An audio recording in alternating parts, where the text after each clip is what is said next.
5 വർഷം മുൻപ് ഗർഭപാത്രം നീക്കിയ സ്ത്രീയുടെ വയറിനുള്ളിൽ കത്രിക. ഗുരുതര വീഴ്ച സംബന്ധിച്ച് ആലപ്പുഴ വണ്ടാനം മെഡിക്കൽ കോളേജ് ആശുപത്രി സൂപ്രണ്ട്. സിസ്റ്റത്തിന്റെ പാളിച്ചയെന്ന് ശസ്ത്രക്രിയ നടത്തിയ ഡോക്ടർ.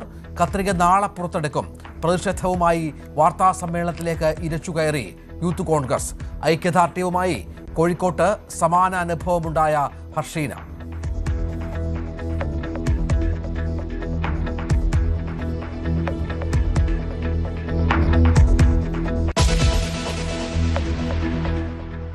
ഡോക്ടർമാരുടെ സമരത്തിൽ നിശ്ചലമായി സർക്കാർ ആശുപത്രികളുടെ പ്രവർത്തനം. ശസ്ത്രക്രിയകളും OP സൗകര്യങ്ങളും മുടങ്ങി. സമരം കൂടുതൽ കടുപ്പിക്കാൻ ഡോക്ടർമാരുടെ സംഘടനകൾ. സമരം ശമ്പള വർധനവടക്കമുള്ള ആവശ്യങ്ങൾ ഉന്നയിച്ച്.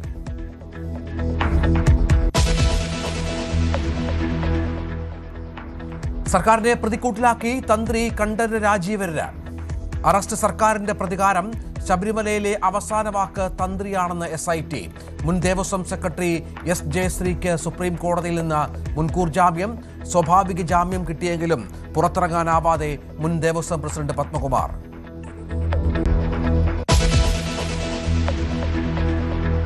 പൂരം കലക്കലിൽ CPI-യിൽ ഭിന്നത ശക്തം. പിന്നിൽ പോലീസ് എന്ന K. രാജന്റെ നിലപാട് തള്ളി VS സുനിൽകുമാർ. വീഴ്ച സംഭവിച്ചത് ജില്ലാ കളക്ടർക്കെന്ന അന്വേഷണ സംഘത്തിന്റെ മൊഴി. പൂരവിഭാഗത്തിൽ ചർച്ച വേണ്ടെന്ന കർശന നിർദ്ദേശവുമായി CPI സംസ്ഥാന സെക്രട്ടറി.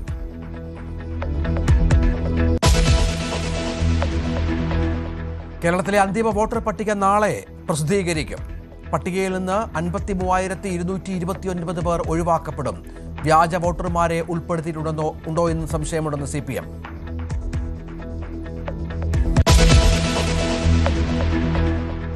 കോൺഗ്രസിന്റെ ആദ്യഘട്ട സ്ഥാനാർത്ഥി പ്രഖ്യാപനം ഉടൻ.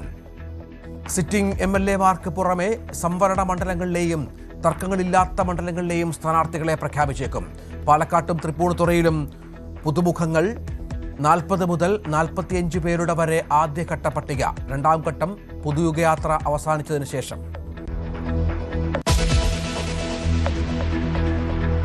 പത്ത് ദിവസത്തിനുള്ളിൽ സമാധാന ചർച്ചകൾക്ക് വഴങ്ങിയില്ലെങ്കിൽ ഇറാനെ ആക്രമിക്കുമെന്ന് ട്രംപ്. പശ്ചിമേഷ്യയ്ക്ക് മോശമായ കാര്യങ്ങൾ സംഭവിക്കുമെന്ന് മുന്നറിയിപ്പ്.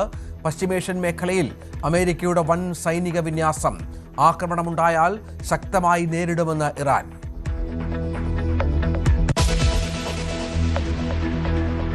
ഇന്ത്യ-പാക് യുദ്ധത്തിൽ 11 ജെറ്റ് വിമാനങ്ങൾ വെടിവെച്ചിട്ടെന്ന് ട്രംപ്.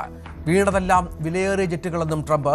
കനത്ത തീരുവ ചുമത്തുമെന്ന ഭീഷണിയിലാണ് യുദ്ധം ഇരു രാജ്യങ്ങളും അവസാനിപ്പിച്ചതെന്നും അവകാശവാദം.